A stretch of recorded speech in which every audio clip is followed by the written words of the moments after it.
Hello everyone, welcome to our YouTube channel SSP education. आज हम Urdu alphabet के बारे में पढ़ेंगे।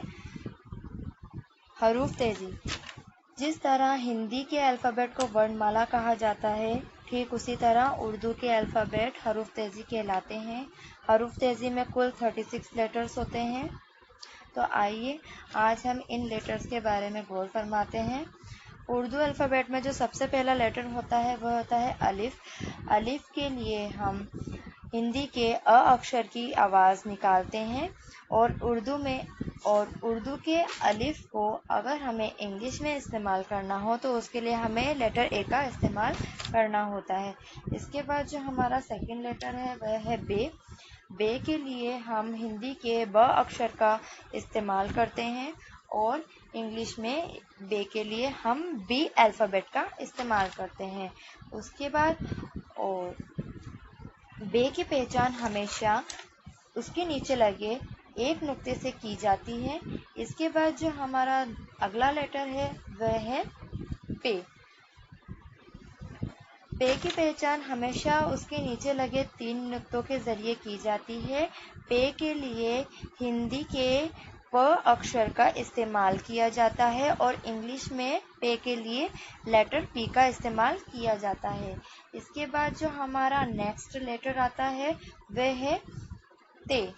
ते के लिए हमें 2 नुक्तों की ज़रूरत पड़ती है जो कि ऊपर लगाए जाते हैं और इसकी पहचान यही है कि जिस भी हरूफ में 2 नुक्ते ऊपर की तरफ लगे होते हैं तो वह ते कहलाता है। ते के लिए हम हिंदी के त अक्षर का इस्तेमाल करते हैं और इंग्लिश में इसके ते के लिए टी लेटर का इस्तेमाल किया जाता है। इसके बाद जो हमारा नेक्स्ट लेटर आता है वो है टे। टे के लिए हम छोटी तोई का इस्तेमाल करते हैं जो कि इसके ऊपर लगाई जाती है और हिंदी में इसका इस्तेमाल ट अक्षर द्वारा किया जाता है और इंग्लिश में इसका इस्तेमाल डबल टी के रूप में किया जाता है। डबल टी के रूप में इसलिए किया जाता है क्योंकि जो टे अक्षर होता है वह थोड़ा फोर्स से बोला जाता है, यानी कि हैवी होता है, और जिस भी अक्षर में हम हैवी होता है या फोर्स लगता है तो उसे हम डबल कर देते हैं, जैसे कि हमने यहाँ पर टी को डबल कर दिया है। इसके बाद जो हमारा नेक्स्ट लेटर आता है वो है से। से के लिए हम तीन नुक्तों का इस्तेमाल करते हैं, यानी कि जहाँ पर भी हरूफ में से ऊपर 3 नुक्ते लगे हुए होंगे तो हमें आसानी से समझ आ जाएगा कि ये जो हरूफ है ये से है। से के लिए हम हिंदी के अक्षर सा का इस्तेमाल करते हैं और इंग्लिश में इसके लिए एस लेटर का इस्तेमाल किया जाता है। इसके बाद जो हमारा नेक्स्ट लेटर है वह है जीम। जीम की पहचान ये है कि जो इसके पेट में होता है ये नुक्ता होता है और जीम के लिए हम हिंदी के अक्षर ज का इस्तेमाल करते हैं और इंग्लिश में जीम के लिए हम जे का इस्तेमाल करते हैं। इसके बाद हमारा नेक्स्ट लेटर आता है चे। चे के जो पेट में होते हैं 3 नुक्ते, ये ज़्यादातर जीम की तरह ही मिलता है, लेकिन इसका बुनियादी फ़र्क ये है कि इसमें इसके पेट में 3 नुक्ते होते हैं और चे के लिए हम हिंदी के अक्षर च का इस्तेमाल करते हैं और इंग्लिश में हम चे के लिए CH का इस्तेमाल करते हैं। इसके बाद हमारा जो नेक्स्ट लेटर है वह है हे हमेशा खाली रहता है, इसके आसपास या बीच में कोई सा भी नुक्ता इस्तेमाल नहीं किया जाता है। हे के लिए हम हिंदी के अक्षर ह का इस्तेमाल करते हैं और वहीं हम इंग्लिश में इसके लिए एच लेटर का इस्तेमाल करते हैं। इसके बाद जो हमारा नेक्स्ट लेटर है वह है खे। खे के लिए हम हिंदी इसका जो नुक्ता होता है वह इसके ऊपर लगाया जाता है और इसमें जो इसका जो प्रयोग है वो हम हिंदी के ख अक्षर द्वारा करते हैं और इंग्लिश में इसका इस्तेमाल के एच या फिर एक्स के द्वारा किया जाता है। इसके बाद जो हमारा अगला लेटर है वह है दाल। दाल के लिए हम हिंदी के द अक्षर का इस्तेमाल करते हैं, वहीं हम इंग्लिश में दाल का इस्तेमाल डी लेटर से करते हैं। इसके बाद जो हमारा नेक्स्ट लेटर आता है वो है डाल। डाल, यहाँ पर दाल की पहचान ये है कि दाल जैसा बनाकर उसके ऊपर तोय लगा दी जाती है तो ये दाल बन जाता है। डाल के लिए हम हिंदी के अक्षर ड का इस्तेमाल करते हैं और इंग्लिश में इसके लिए डबल डी का इस्तेमाल होता है, क्योंकि यह भी जो अक्षर है वह बहुत हैवी है और हैवी के लिए हम हमेशा चीज़ों को डबल कर देते हैं। इसके बाद जो हमारा नेक्स्ट लेटर है वह है जाल। जाल की पहचान ये है कि उसके ऊपर एक नुक्ता होता है और इसे हिंदी के ज अक्षर से पहचाना जाता है और इंग्लिश में इसे जेड से लिखा जाता है। इसके बाद हमारा नेक्स्ट लेटर है र। रे के लिए हम हिंदी के र अक्षर का इस्तेमाल करते हैं और इंग्लिश में इसे लेटर आर से लिखा जाता है। इसके बाद हमारा जो नेक्स्ट लेटर आता है वो है रे। रे की पहचान ऐसे होती है कि इसके ऊपर छोटी तोय लगी जाती है और इसे हिंदी के अक्षर रे से लिखा जाता है और उर्दू में इसके लिए डबल आर का इस्तेमाल किया जाता है, क्योंकि इसमें भी इस हरूफ को यानी कि लेटर को बोलने में भी हमारी जीभ को फोर्स लगाना पड़ रहा है, इसलिए हम इसमें डबल आर का इस्तेमाल करेंगे। इसके बाद हमारा नेक्स्ट लेटर आता है जे। जे की पहचान के लिए हम इसके ऊपर देखते हैं कि इसके ऊपर एक नुक्ता लगा होता है। जे की आवाज हिंदी के ज अक्षर से निकाली जाती है और इंग्लिश में इसे जेड से लिखा जाता है। इसके बाद हमारा जो नेक्स्ट लेटर है वो है जे, जिसे कि झे भी कहा जाता है। इसके ऊपर 3 नुक्ते लगे होते हैं।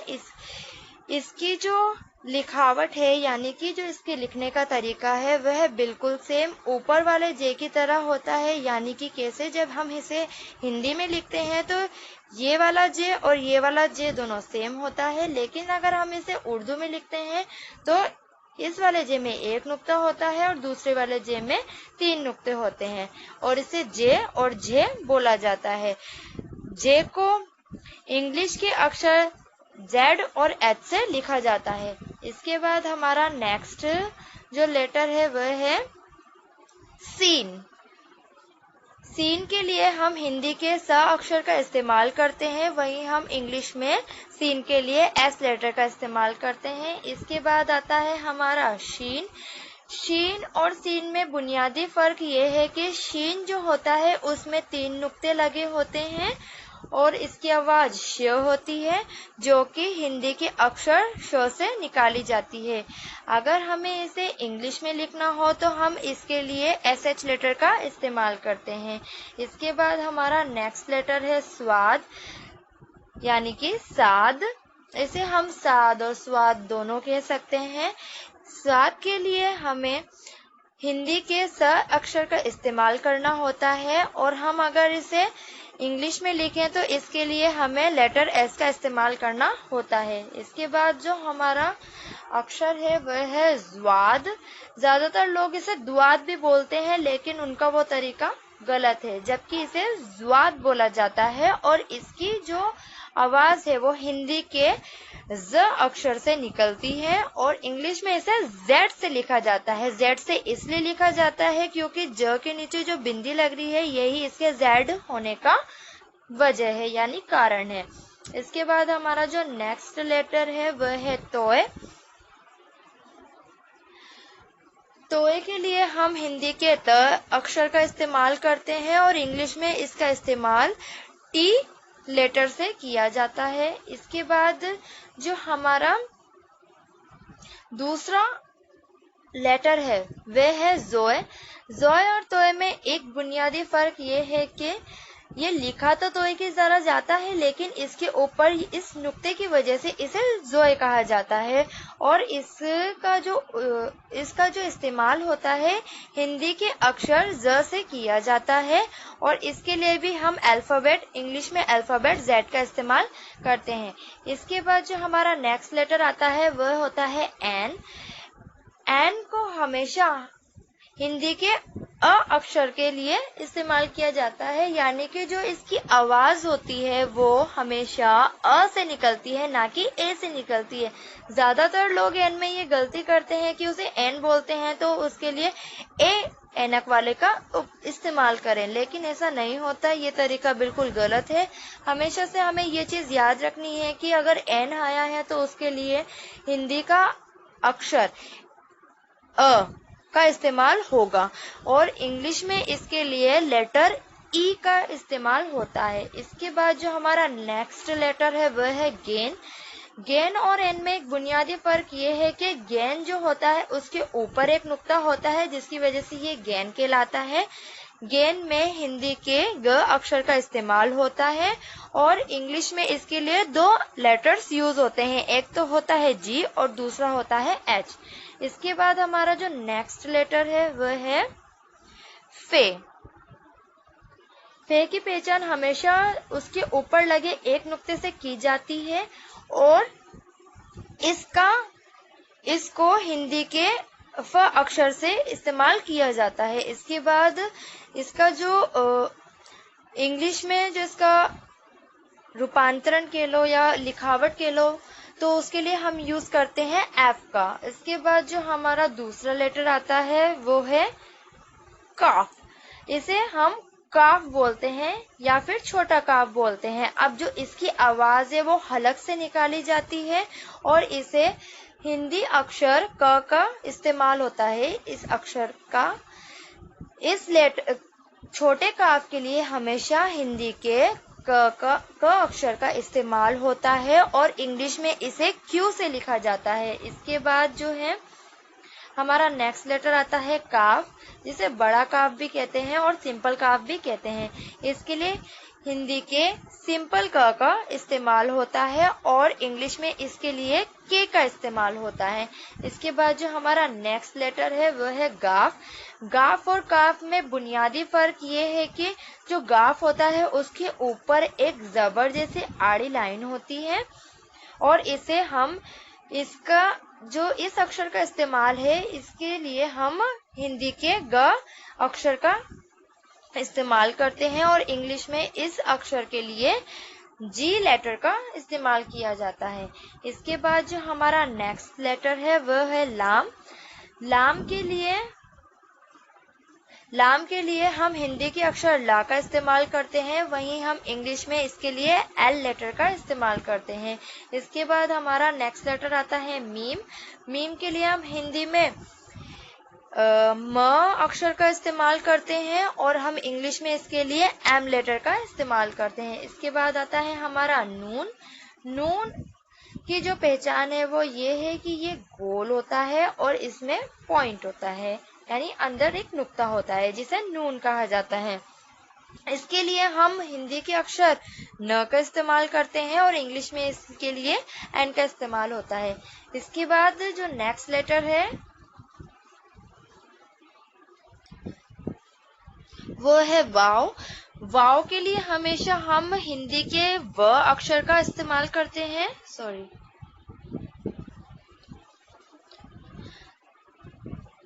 और इंग्लिश में इसके लिए W या फिर V का इस्तेमाल होता है। इसके बाद जो हमारा नेक्स्ट लेटर है वह है या फिर है दो चश्मी। ये दोनों होते तो वैसे तो एक ही है, लेकिन इनमें एक फर्क ये है कि ये जो है ये लगता है कॉमा जैसा, उल्टा कॉमा जैसा, और ये है दो चश्मी है ये ज्यादातर कैसे यूज में आती है जैसे कि किसी हरूफ के साथ मिल जाती है और ये अलग वर्ड बना देती है, जिसके बारे में हम आगे पढ़ेंगे। हे की आवाज, दोनों ही हे की आवाज उर्दू में तो हे बोला जाता है, लेकिन अगर इसका हिंदी में उच्चारण करना हो तो इसे हिंदी के अक्षर ह का इस्तेमाल किया जाता है और इंग्लिश में इसे एच लेटर द्वारा लिखा जाता है। इसके बाद आती है छोटी ये, इसे ये कहते हैं और इसका जो इस्तेमाल होता है ये हिंदी की मात्राओं के लिए यूज किया जाता है। इसकी जो दो मात्राएं होती हैं, ये से छोटी ये से मात्राएं बनती है, एक तो छोटी ई की और एक बड़ी ई की। इससे कोई अक्षर नहीं बनता, इससे मात्रा बनती है और इंग्लिश में इसका लेटर होता है वाई। वहीं जब हम नेक्स्ट लेटर बड़ी ए की बात करें तो जो बड़ी ए होता है उसमें उसे भी ये बोला जाता है और छोटी ए को भी ये बोला जाता है, लेकिन इनमें फर्क ये है कि जब हम इसमें हिंदी में इसका इस्तेमाल करते हैं या फिर उर्दू में हम दूसरे लेटर्स में जब ये जुड़ के आता है ये हरूफ या लेटर, तो ये ए की मात्रा बन जाती है, यानी छोटे ए की मात्रा बन जाती है। और इंग्लिश में अगर हम इसका इस्तेमाल करें तो इसका भी इस्तेमाल वाई होता है। तो इसी के साथ हमारा ये वीडियो खत्म होता है। आई होप आपको हमारा ये वीडियो पसंद आया हो। अगर आपको पसंद आया हो तो प्लीज लाइक करें, सब्सक्राइब करें, बेल आइकन दबाएं और दूसरे लोगों को शेयर करना ना भूलें। Thank you. Hello everyone, my self Afreen इस्तकबाल करती हूँ आपका हमारे यूट्यूब चैनल SSP एजुकेशन में। अगर आपने हमारे चैनल को सब्सक्राइब नहीं किया है तो प्लीज़ सब्सक्राइब करिए, बेल आइकन दबाइए और हमारे वीडियो को शेयर एंड लाइक कीजिए। हमारा जो इससे पहले का वीडियो था वो उर्दू के अल्फ़ाबेट पर बेस्ड था, जिससे आपको उर्दू के अल्फ़ाबेट्स यानी हरूफ की पहचान हो सके, आप उनकी आवाज़ों के बारे में जान सकें। अगर आपने हमारा पहले का वीडियो नहीं देखा है तो उसका लिंक मैं आपको डिस्क्रिप्शन में दे दूँगी, आप उसे देखिए और उसके बाद में ये वाला वीडियो देखिए ताकि आपको उर्दू के हरूफों की पहचान हो जाए। तो आइए स्टार्ट करते हैं आज का पहला चैप्टर। हमारा जो आज का चैप्टर है ये अलिफ पर बेस्ड है, यानी कि इसमें ओनली अलिफ के बारे में आपको बताया गया है। जिस तरह से हिंदी में छोटा आ और बड़ा आ होता है, ठीक उसी तरह उर्दू में भी दो टाइप्स के अलिफ होते हैं। पहला होता है अलिफ मद और दूसरा होता है सिंपल अलिफ। जो अलिफ मद होता है उसकी आवाज़ बड़े अ की निकाली जाती है और जो छोटा अलिफ यानी सिंपल अलिफ होता है उसकी आवाज़ छोटे आ की निकाली जाती है। तो आइए हम इन अलिफ पे और गौर फरमाते हैं। सबसे पहले हम छोटे अलिफ यानी सिंपल अलिफ के अल्फाजों को देखते हैं कि किस तरीके से लिखे जाते हैं। यहाँ पर हमने दो अल्फाज यानी शब्द लिए हैं। पहला हमने लिया है अमरूद और दूसरा हमने लिया है अखरोट। अब आप लोग सोच रहे होंगे कि ये किस तरह से लिखा है और हम इसको कैसे पढ़ें, तो मैं आपकी आसानी के लिए इन हरूफों को मतलब इन अल्फाज को तोड़ देती हूँ, हरूफों में डिवाइड कर देती हूँ ताकि आपको पढ़ने में इजी हो जाए। अब आप देख सकते हैं यहाँ पर मैंने हर अल्फाज को हरूफों में डिवाइड कर दिया है, मीन्स कि अलग अलग करके लिख दिया है। मैंने यहाँ पर अलिफ लिखा, फिर मीम लिखा, फिर रे लिखा, वाव लिखा और दाल लिखा। इसके बाद इसी की तरह मैंने इनकी आवाज़ों को यहाँ पर सामने लिख लिया है, जैसे कि अलिफ के लिए अ की आवाज़, मीम के लिए म की आवाज़, रे के लिए र की आवाज़, वाव के लिए मात्रा लिखी है मैंने छोटे ऊ की, दाल के लिए मैंने द की आवाज़ लिखी है। तो इससे हमारा जो शब्द बना है वो बना है अमरूद। तो अब ये क्लियर है। इसके बाद में हम नेक्स्ट जो अल्फाज है वो देखते हैं। नेक्स्ट अल्फाज हमारा अखरोट है। मैंने अखरोट के लिए भी सेम प्रोसेस करा है। मैंने इनके हरूफों को अलग अलग करके लिख लिया है। सबसे पहले मैंने अलिफ लिखा, फिर मैंने खे लिखा, उसके बाद मैंने रे लिखा, उसके बाद मैंने वाव लिखा और उसके बाद मैंने टे लिखा। अब उन्हीं के तरीके से उनकी आवाज़ों को लिख लिया है उनके सामने। अलिफ के लिए मैंने अ की आवाज़ लिखी है, खे के लिए मैंने ख की आवाज़ लिखी है, रे के लिए मैंने र की आवाज़ लिखी है, वाव के लिए मैंने यहाँ पर ओ की मात्रा का इस्तेमाल किया है। वाव जो होता है उसके लिए हम ज़्यादातर मात्राओं का इस्तेमाल करते हैं, जैसे कि ऊ की, बड़े ऊ की, ओ की और बड़े ओ की। आप ये चार मात्राएं याद रखिए कि जब भी वाव आएगा तो हम इन चारों में से एक मात्रा का इस्तेमाल करेंगे। आगे हम वाव के बारे में पढ़ेंगे, लेकिन अभी हम अपना ये अल्फाज जो है इसको कंप्लीट कर लेते हैं। लास्ट हमने लिखा है टे। टे के लिए हमने ट अक्षर का इस्तेमाल किया है, तो हमारा जो शब्द यानी अल्फाज बना है वो यहाँ पर बन गया है अखरोट। इसके बाद हम अलिफ मद के अल्फाज यानी शब्द देख लेते हैं।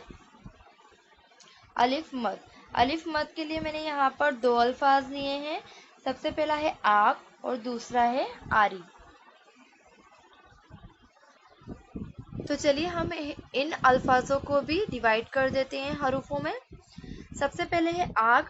आग को मैंने डिवाइड कर दिया है। ये हो गया हमारा अलिफ मद और यहाँ पर हो गया गाफ। अलिफ मद के लिए मैंने बड़े आ का इस्तेमाल किया है, गाफ के लिए मैंने ग का इस्तेमाल किया है, जिससे कि हमारा अल्फाज यानी शब्द आग बन गया है।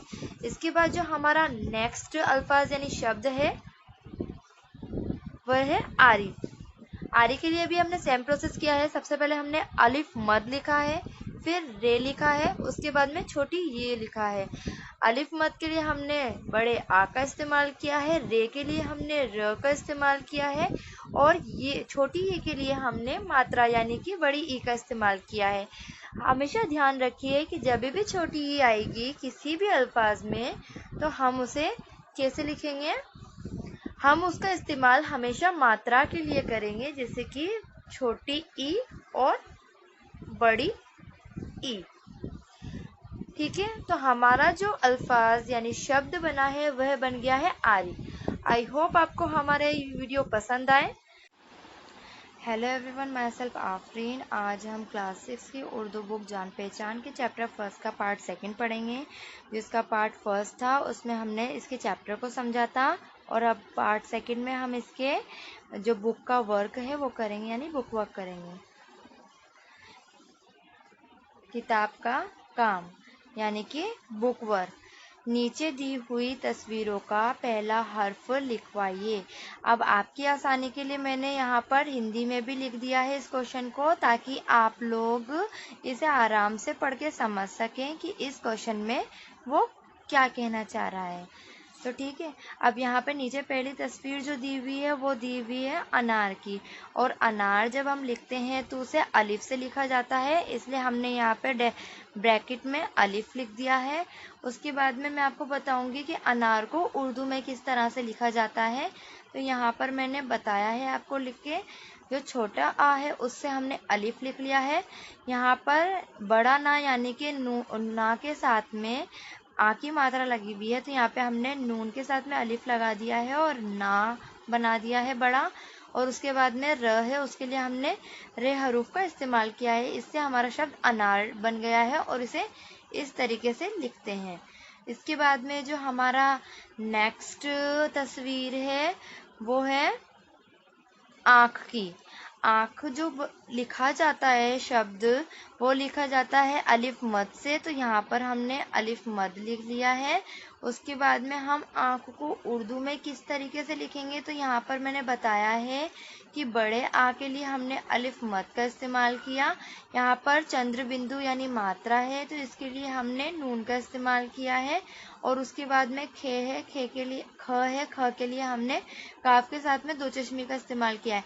दो चश्मी से बनने वाले हरूफ जो हैं उनके बारे में हम आगे वीडियो में बात करेंगे। अभी हमारा ये जो शब्द यानी अल्फाज है आँख, ये बन गया है। अब इसे किस तरीके से लिखेंगे, हम इसे लिखेंगे यहाँ पर, ये रहा, इस तरीके से हम इसे मिलाएंगे। अलिफ मद या जो भी अलिफ होता है उसके साथ में कोई सा भी हरूफ नहीं मिलता है, वो अकेला लिखा जाता है।